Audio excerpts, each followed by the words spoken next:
Oh, I was doing a new update on Springer birds. I said, damn, people.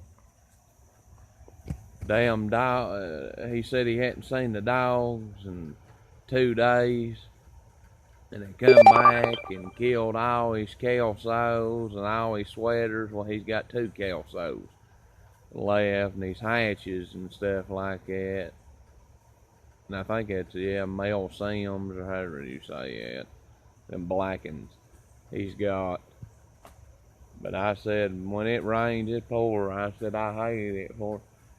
I said, the animal shelter, though, finally got them damn dogs. Oh, said the owner, he called all the animal shelter, said I'd say he'd been in my yard, I'd have hauled out and hit him the hardest punch I could, knocked him out.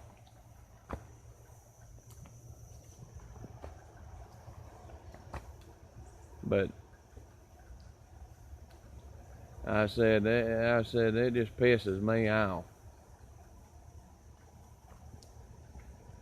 But I hate it there for you, Springer. I said it's a bunch of crap. Well, this Jesse Chicken Man signing off. Take care. Bye.